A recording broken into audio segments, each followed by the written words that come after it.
नमस्कार, आदाब, सत श्री अकाल, जय भीम, जोहार। मेरा नाम है नवीन कुमार। जी न्यूज के भगोड़े एंकर रोहित रंजन के साथ तो गुगली हो गई है, और ऐसी गुगली हुई है कि पूछिए मत। और यह गुगली किसी और ने नहीं, बाकायदा सुप्रीम कोर्ट ने की है। जरा याद कीजिए, 6 जुलाई को जी न्यूज के भगोड़े एंकर ने अपने खिलाफ दर्ज हुई कई एफआईआर को लेकर सुप्रीम कोर्ट का दरवाजा खटखटाया था कि मिलॉर्ड सारी एफआईआर को एक साथ जोड़ दिया जाए और इस पर तत्काल सुनवाई की जरूरत है। सुप्रीम कोर्ट अगले ही दिन यानी 7 जुलाई के दिन सुनवाई को लेकर तैयार भी हो गया था, लेकिन तभी पता चला कि जी के भगोड़े एंकर के वकील सिद्धार्थ लूथरा ने इसकी याचिका तक दाखिल नहीं की थी। मतलब किसी तरह की कोई लिखत पढ़त नहीं। वो हवाई कोर्ट में पेश हो गए थे, जिस पर कोर्ट ने सख्त टिप्पणी करते हुए कहा था कि डिग्री ले लेने से और चोगा पहन लेने से कोई वकील नहीं हो जाता। सबको इंतजार था कि कोर्ट 7 जुलाई को क्या करता है, क्योंकि उसने खुद ही कहा था कि इस पर कल यानी 7 तारीख को सुनवाई करेंगे। लेकिन याचिका दाखिल न करने का भेद खुल जाने के बाद कोर्ट क्या करेगा, इसके बारे में किसी को कुछ अंदाजा नहीं था। कुछ को लग रहा था कि कोर्ट सुनवाई कर लेगा और कुछ को लग रहा था कि नहीं सुनेगा, लेकिन किसी को यह अंदाजा नहीं था कि कोर्ट भगोड़े एंकर रोहित रंजन के साथ इतनी बेरहमी से पेश आएगा। जरा इसे प्यार से समझते हैं कि हुआ क्या है। हुआ यूं कि 7 तारीख को बिना याचिका दाखिल किए सुनवाई की तारीख मिल जाने से उत्साहित भगोड़े रोहित रंजन के वकील सिद्धार्थ लूथरा तय समय पर सुप्रीम कोर्ट पहुंच गए थे। वो उम्मीद से भरे हुए थे कि जब तारीख मिली है तो कोर्ट कुछ ना कुछ तो करेगा ही। उन्होंने वही बात कही जो उन्होंने एक दिन पहले की थी कि मिलॉर्ड, इस मामले को जल्द से सुने जाने की सख्त जरूरत है। वो अपनी याचिका भी तैयार करके गए थे, मतलब तैयारी पूरी थी। लेकिन जज साहब ने गौर से पोथी को देखा और कहा कि इसका हम क्या करेंगे वकील साहब, आपका मामला तो लिस्ट ही नहीं हुआ है, हमारे हाथ में कुछ नहीं है। इस पर चीफ जस्टिस तय करेंगे कि इसको कब के लिए लिस्ट करना है, कब सुनवाई करेंगे। इस पर वकील सिद्धार्थ लूथरा ने तड़पते हुए कहा, मिलॉर्ड, मैंने तो कल ही मामले का जिक्र किया था, अब तो याचिका दर्ज भी कर ली गई है, इसे सुन लिया जाए। इस पर सुप्रीम कोर्ट की बेंच ने कहा कि ऐसे नहीं होता लूथरा साहब, याचिका को अभी सूचीबद्ध नहीं किया गया है, यानी लिस्ट नहीं किया गया है, इसका इंतजार हो रहा है, आप भी इंतजार कीजिए। इसके बाद लूथरा ने कोर्ट से आग्रह किया कि अगले दिन यानी 8 जुलाई के लिए इसे सूचीबद्ध कर लिया जाए। तो कोर्ट ने कहा कि आपकी फाइलें चीफ जस्टिस ऑफ इंडिया के पास हैं वकील साहब, वही इस पर तय करेंगे। आपको बता दें कि 6 जुलाई को रोहित रंजन की ओर से senior advocate Siddharth Luthra supreme court में पेश हुए थे, लेकिन उन्होंने याचिका दाखिल ही नहीं की थी। वो जस्टिस इंदिरा बनर्जी की बेंच में किसी और मामले की पैरवी के लिए गए थे। इसी बीच उन्होंने रोहित रंजन पर मुकदमों का मुद्दा उठा दिया था। लूथरा ने कोर्ट को बताया था कि जी न्यूज के एंकर को 5 जुलाई को नोएडा पुलिस ने गिरफ्तार किया था। इसके बाद उन्हें जमानत पर रिहा कर दिया गया।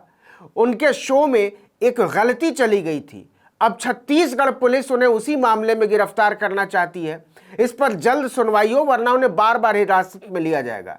इसके बाद सुप्रीम कोर्ट 7 जुलाई को सुनवाई के लिए तैयार हो गया था, लेकिन जब सुप्रीम कोर्ट को पता चला कि याचिका को रिकॉर्ड में दर्ज ही नहीं कराया गया है, तो जस्टिस इंदिरा बनर्जी तमतमा उठी। उन्होंने कहा, यह क्या मजाक है, हमें बताया जाना चाहिए था कि मामले को दर्ज तक नहीं किया गया है, ये कोई आधार नहीं है। इस पर सीनियर एडवोकेट सिद्धार्थ लूथरा ने बाकायदा पीठ से माफी मांगी थी। इसके बाद से ही जी न्यूज में हड़कंप मचा हुआ है। उसका भगोड़ा एंकर रोहित रंजन जहां भी है, उसका चेहरा सूख कर छुआरा हो गया है। वो घर का ताला बंद करके भागा हुआ है और जी न्यूज के दफ्तर तो छोड़ दीजिए, उसके आसपास भी नहीं फटक रहा है। दरअसल कानून ने डीएनए वाले एंकर का ऐसा डीएनए किया है कि नफरत की लेबोरेटरी चलाने वालों की परख नली ही टूट गई है।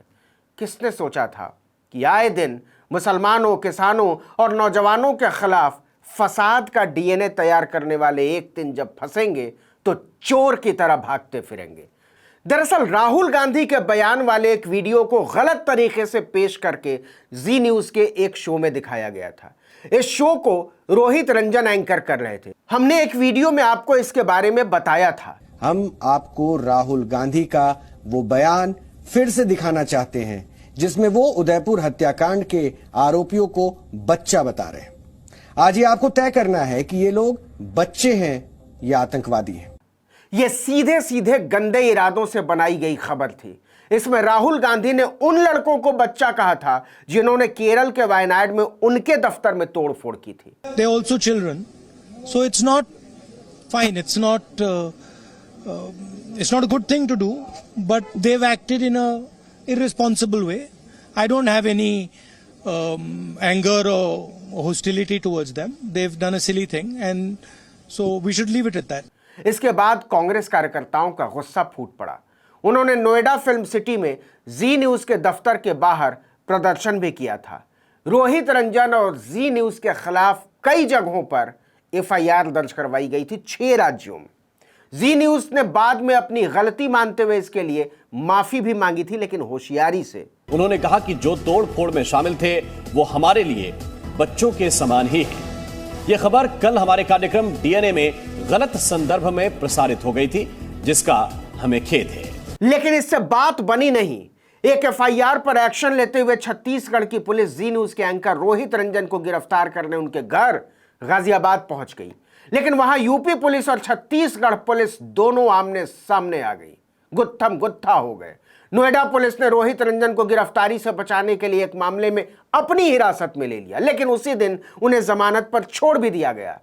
लेकिन रोहित रंजन की परेशानियां कम नहीं हो रही हैं।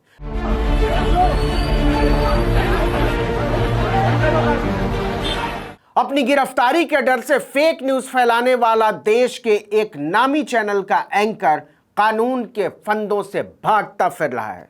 अब देखते हैं कि सुप्रीम कोर्ट से उन्हें राहत मिलती है या दुत्कार, क्योंकि यह मामला इतनी आसानी से खत्म होने वाला नहीं है। इस वीडियो में इतना ही, लेकिन अगर आपने आर्टिकल 19 इंडिया को अब तक सब्सक्राइब नहीं किया तो फौरन कर लीजिए।